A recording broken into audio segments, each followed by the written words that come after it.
오늘 제목을 욕심은 성품인가? 라고 하는 그런 제목을 가지고 여러분들과 주일 아침 우리 하나님이 주신 감동이 있어서 이 말씀을 나누려고 합니다. 일반적으로 하나님이 우리가 살아가는 이 환경을 가만히 보면 얼마나 오묘하고 참 아름답게 그리고 균형 있게 창조하셨는가 하는 것을 느껴보게 됩니다.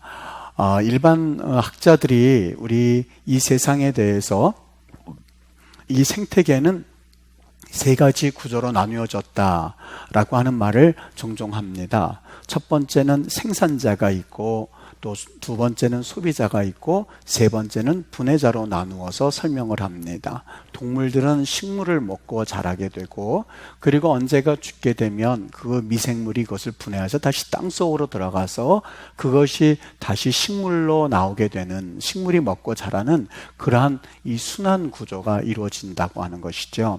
낭비가 없이 완벽하게 순환이 이루어지는 그런 구조로 되어 있는 것이 이 세상의 이 창조 원리라고들 이야기를 합니다. 그러니까 하나님의 창조 원리를 가만히 보면 매우 균형 있게 그리고 참 아름답게 그리고 모든 것에 있어서 참 깔끔하게 이 세상을 창조하셨구나 하는 것을 우리는 이 하나님이 창조하신 세계를 통해서 보게 됩니다. 그런데 이 균형을 깨는 한 부류가 있는데 그것이 바로 인간입니다. 인간이 이 균형을 깰 때가 얼마나 많은지 모릅니다. 인간은 사실 이 동물들을 사냥할 때에도조차도 먹기 위해서 사냥만을 하는 것은 아닙니다. 동물들을 가만히 보면 이 동물들이 또 동물들을 잡아먹는 경우도 우리가 보긴 합니다만 동물들은 사실 먹기 위해서 사냥을 할 뿐입니다. 만일 동물들 가운데서 쌓아놓기 위해서 그리고 과시하기 위해서 보여주기 위해서 자기의 집에 동물들을 쌓아놨다고 하는 말을 들은 적은 없으실 겁니다. 여러분 동물들 중에서 나 이만큼 동물 잡았어 라고 하면서 과시하려고 하는 동물 보셨습니까? 그렇지 않습니다. 동물들은 자기가 배고프기 때문에 그 다른 동물을 잡아먹고 그리고 더 이상 배부르면 앞에 먹이가 지나가도 절대 동물을 잡는 법이 없습니다. 그런데 우리 인간들은 그렇지 않습니다. 다른 사람들에게 보여주기 위해서 내 창고에 동물들을 쌓아두는가 하면 과시하기 위해서 그리고 내 능력을 보여주기 위해서 쌓아놓을 때가 얼마나 많은지 모릅니다. 여러분 이것으로 인해서 우리 인간 생태계가 파괴되어질 때가 있다고 하는 것이죠. 사실 한쪽에서는 쌓아놓은 곳이 썩어져서 어찌 처분이 불가능할 만큼 쌓아두는 인간들이 있는 반면에 또 한쪽에서는 사실 쌀 한 톨이 없어서 굶어 죽는 그러한 기아에 굶주린 사람들을 바라보면 하나님께서는 이 땅을 완벽한 그러한 생태계 가운데 순환이 될 수 있도록 창조해 주셨는데 그 순환 구조를 깨는 것이 바로 우리 인간이구나 하는 것을 느껴보게 됩니다. 그 인간이 이런 생태계를 깨는 또 하나의 이유가 있다면 그것은 바로 욕심 때문입니다. 어떤 사람들은 욕심 그러면 하나의 성품 중에 하나다 이렇게 생각하는 경향이 있는 것 같습니다. 심지어는 어느 정도의 욕심은 우리에게 필요한 것 아니겠습니까? 적당한 욕심은 누구에겐지 있어야지 세상을 어떻게 살겠습니까? 라고 말할 만큼 사실 이 욕심에 대해서 어느 정도는 긍정적으로 생각하고 이 욕심을 바라보는 그러한 견해가 있는 듯합니다. 그런데 우리가 분명히 알아야 될 것이 있습니다.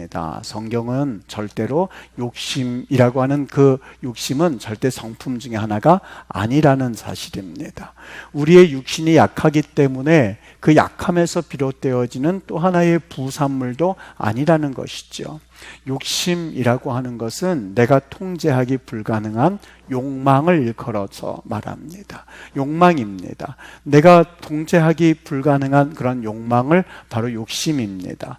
이 욕심에 대해서 성경 야고보는 1장 14절에 이렇게 말합니다. 오직 각 사람이 시험을 받는 것은 자기 욕심에 끌려 미혹되기 때문이라고요.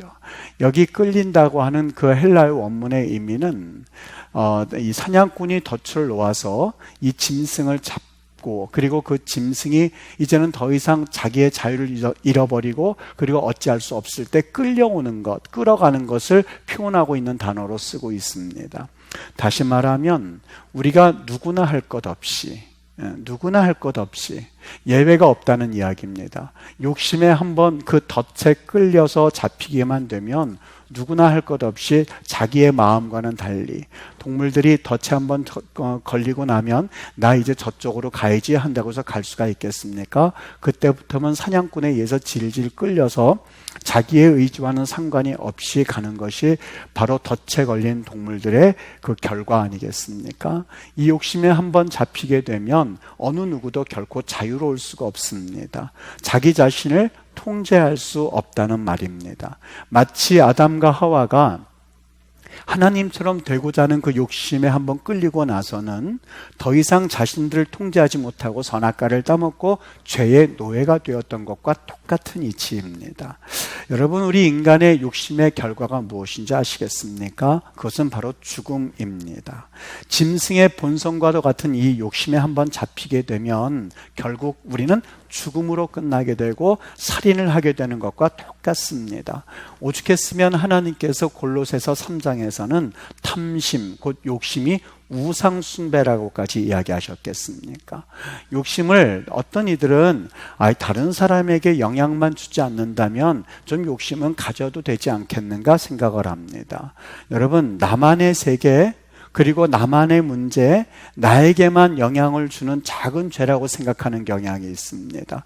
다른 사람에게 해를 끼치지 않으면 그 욕심은 당연하다고 생각을 하는 경우가 있습니다. 여러분, 조심하십시오. 사탄의 생각이고 우리가 하나님의 말씀을 분명히 알지 못한 세상 가치관의 영향을 받은 생각에 불과합니다. 욕심이라고 하는 것은 절대로 내면적인 싸움에만 국한되지 않습니다. 욕심이라고 하는 것이 얼마나 무서운지 우리를 치명적인 상태로 이끌어가게 되는데, 그것은 바로 반드시 그것을 얻어내려고 하는 마음으로 인하여서 다른 사람을 죽이는 결과까지 얻어내는 것이 욕심의 결과이고 욕심의 결말입니다. 오늘 여기 성경에 보면 다윗이라고 하는 그 인물이 바로 나오는 것을 보게 되는데, 한번 욕심에 사로잡힌 나머지 그는 살인까지 이어지는 그러한 살인자로 변화되는 것을 보게 되지요. 다윗이 이 지옥의 문을 열었었던 겁니다. 죄에 대한 이 단계가 있습니다. 하나님께서 우리를 창조하셨을 때에 처음부터 살인자로 만드시 않았다면 그 살인자로 가기까지 이 죄에 대한 단계가 있습니다. 그것이 다른 것 아니라 바로 죄에 찔림받는 그 마음을 잃어버리는 그런 현상입니다. 죄에게 내 자리를 내어주기 때문입니다. 가인이 아벨을 살해한 이후에 하나님께서 그에게 하신 말씀이 얼마나 인상 깊은지 모릅니다. 자신의 동생을 찾는 그 하나님 앞에서 그가 전혀 모른다고 합니다. 내가 이 아벨을 지키는 자냐고 말합니다. 이때에 하나님께서 이 가인을 향해서 죄가 문에 엎드렸다라고 이렇게 표현을 합니다. 즉 죄의 문을 내어주고 그리고 죄의 모든 자신의 자리를 내어준 그런 가인의 모습을 향하여서 죄가 문에 엎드렸다라고 말씀하고 있었던 것이죠. 다윗이 죄의 문을 열었습니다. 다윗의 그 앞에 죄가 엎드리고 있었는데 바로 우리아의 아내를 어떻게 해서든지 간에 자신의 소유로 만들려고 하는 그런 욕심으로 시작이 되었습니다. 여러분, 이 다윗이 처음부터 이런 살인자가 된 것은 아니었습니다. 우리가 잘 알고 있는 것처럼 그는 영적인 찔림에 대해서 아주 민감했던 사람입니다. 사무엘상 24장에 가서 보면 동굴에 가서 보았더니 자기를 죽이려고 쫓아다녔던 사울이 거기에서 잠을 자고 있는 것 아니겠습니까? 사람을 시켜서 그의 옷자락을 가만히 베고 그리고 왔습니다. 사울을 죽인 것도 아니고 옷자락 하나 벤 것이 뭐 대수이겠습니까? 그것도 자신의 결백을 주장하기 위하여서 나는 당신을 해칠 마음이 없다 없다는 것을 보여주기 위해서 옷자락만을 살짝 베었을 뿐입니다. 그럼에도 불구하고 사무엘상 24장에 가서 보면 옷자락 뱀으로 말미암아 그 다윗의 마음이 찔렸다 이렇게 표현하고 있습니다. 옷자락 뱀으로 말미암아 다윗의 마음이 찔렸다. 즉 마음이 찔렸다라고 하는 것은 그가 사울의 옷자락을 베는 그 순간에 하나님께서 그의 마음을 때리기 시작한 그러한 현상을 표현하고 있고, 하나님이 그의 가슴을 때렸을 때에, 그의 마음을 때렸을 때에 여기에 충격을 받았던 것을 의미합니다.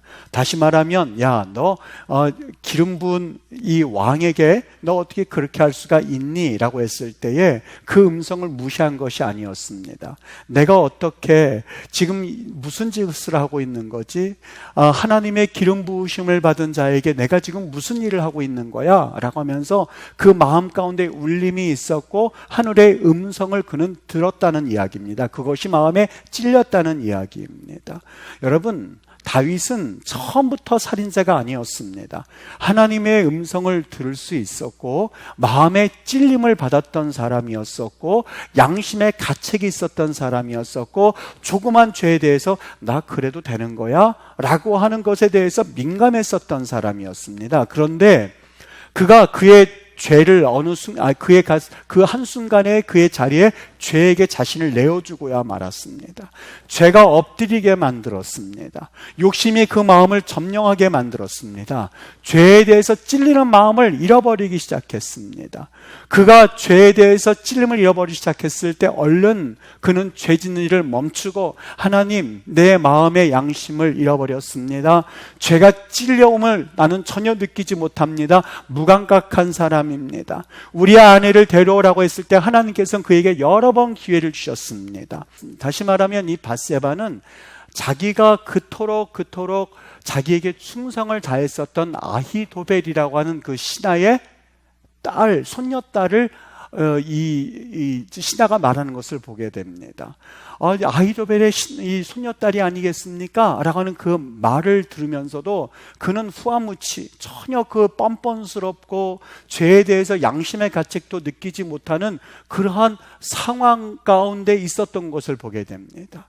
즉 하나님께서 신하를 통하여서 그의 양심에 대해서 불을 지핌에도 불구하고 그것을 잃어버리는 순간이 되었던 겁니다. 더더군다나 그는 밧세바의 남편 우리아를 전쟁의 맨 앞줄에 두라고 명령까지 합니다. 무슨 이야기입니까? 죽이라는 겁니다. 살인하는 겁니다. 비록 그 손에 피를 묻히지 않았지만 살인 교사였습니다. 다른 부하들을 시켜서 우리아를 죽이라고 명령하는 그러한 일을 저지르고 말았던 것이죠. 여러분, 이 사실에 대해서 그 다음 장 사무엘하 12장에 가서 보면 나단이 그에게 죄를 묻기 시작합니다. 그리고 그에게 책망을 하기 시작합니다.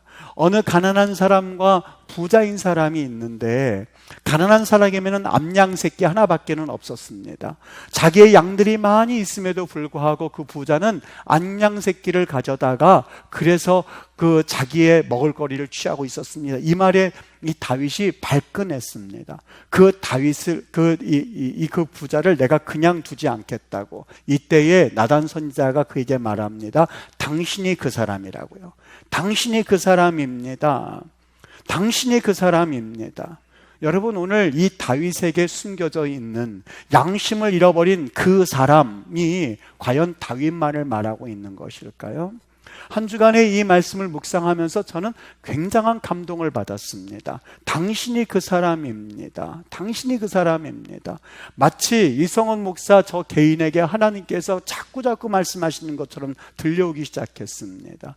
여러분, 우리는 사실 이 욕심이라고 하는 통제가 불가능한 이 상태에 이런 이 욕심에 대해서 사실 우리는 아무것도 할 수 없는 사람들입니다. 얼마나 나약한지 모릅니다. 하나님을 믿는 사람들이라고 하면서도 우리는 사실 나약한 그리스도인으로서 나 욕심이 너무 많은데 그냥 중얼중얼거리는 것으로 끝납니다. 하나님의 말씀을 들어도 그 말씀이 전혀 우리의 마음에 대해서 하나님의 음성으로 찌르는 마음조차 갖지 못합니다. 나 회개해야만 하는데, 나 이러면 되지, 이렇게 하면 안 되는데 라고 하면서 중얼중얼거릴 뿐입니다.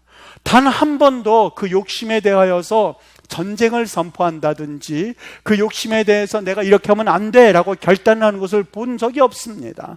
다른 사람을 못 봤다는 말이 아닙니다. 그 말씀이 나에게 들려오기 시작했어요. 너가 그 사람이다 라고 했을 때에 그 사람, 너라고 하는 말이 다윗을 말하는 것이 아니라 하나님께서 우리에게 향하신 하늘의 음성으로 들려오기 시작했습니다. 순간 눈물이 범벅이 되어서 모양실에 혼자 앉아서 하나님 앞에 하나님 어떻게 했으면 좋겠습니까? 라고 하는 통곡이 쏟아지기 시작했습니다.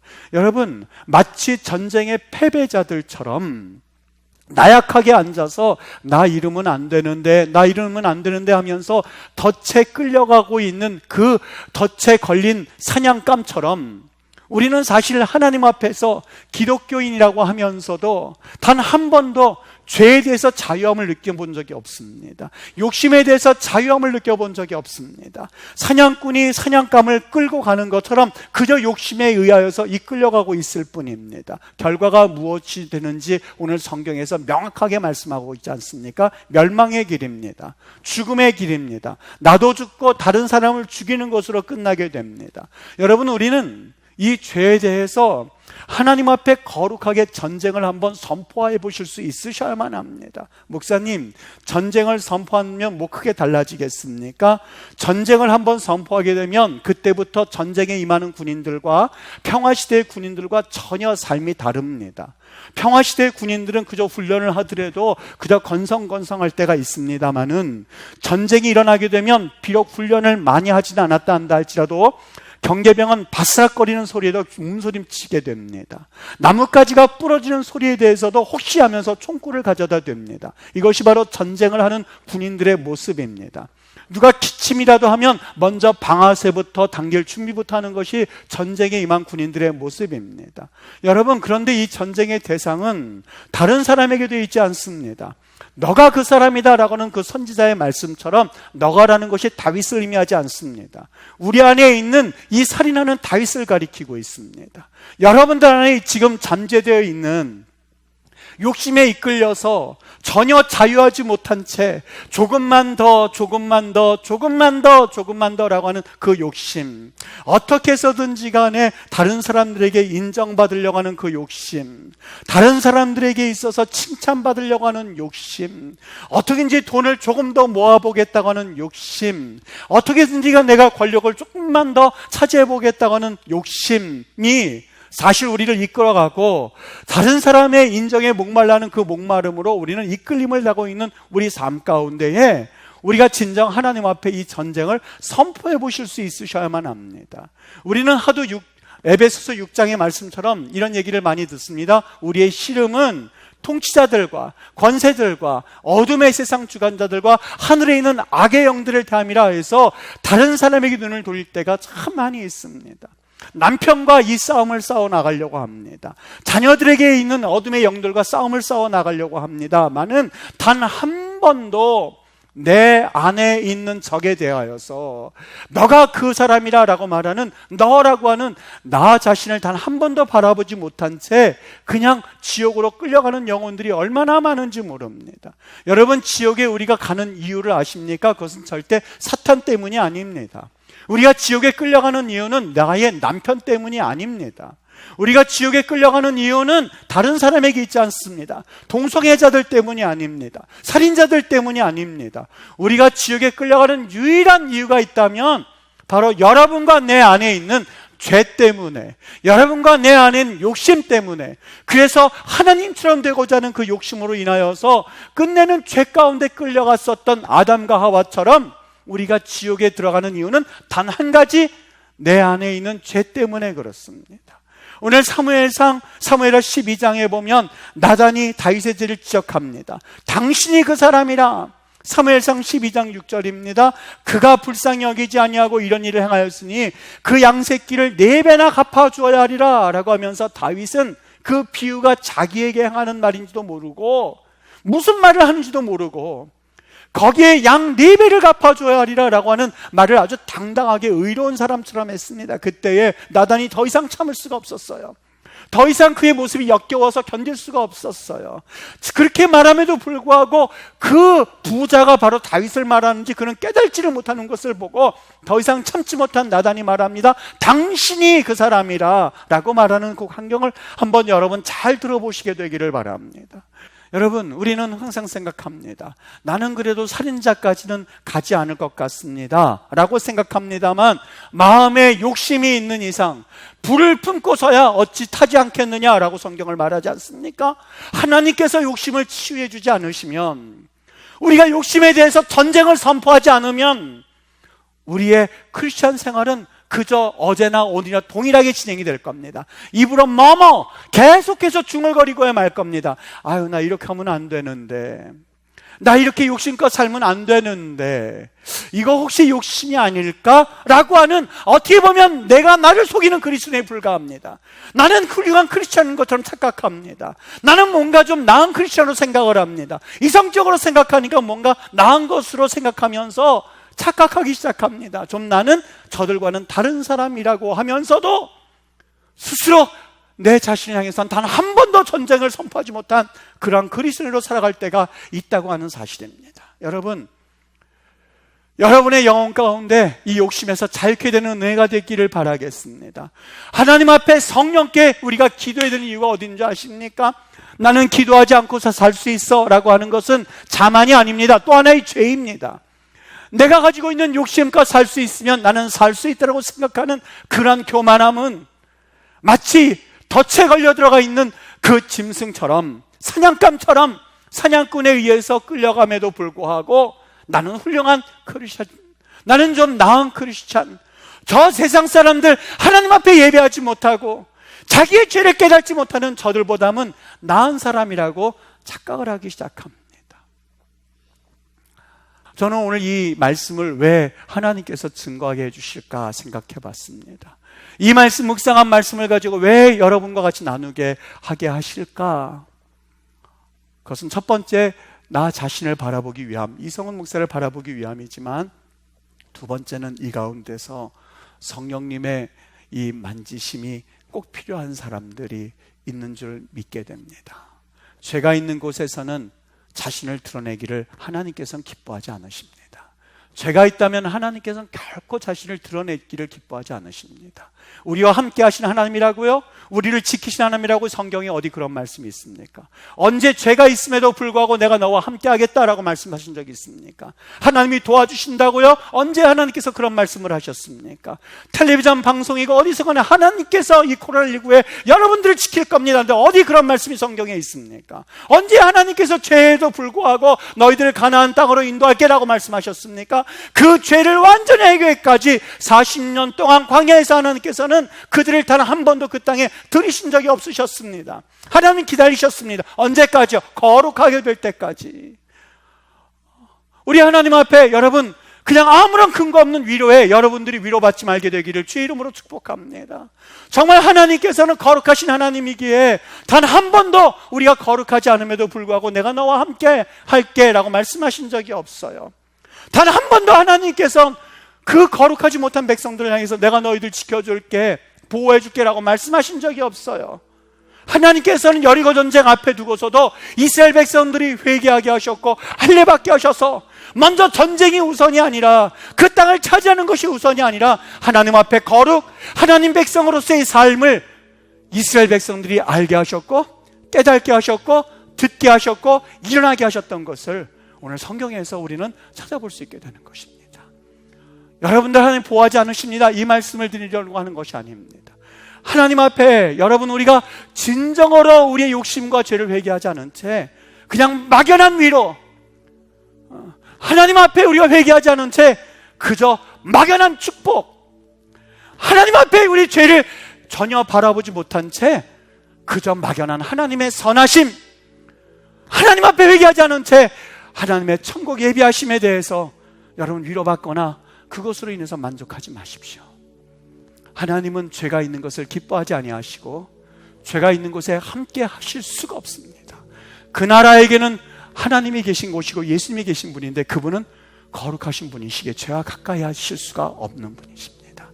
우리 죄를 회개하지 아니하면, 하나님 앞에 우리 죄를 토로하지 아니하면 그 하나님을 음성을 들을 수도, 하나님과 가까이 할 수도, 그 나라에 우리는 다가갈 수도 없는 존재라는 것을 분명히 기억하시고, 우리 죄를 주님 앞에 내려놓고 전쟁을 선포하여 다시 한번 믿음의 결단들을 하실 수 있는 그런 그리스도인들이 되시기를 예수님의 이름으로 축복합니다.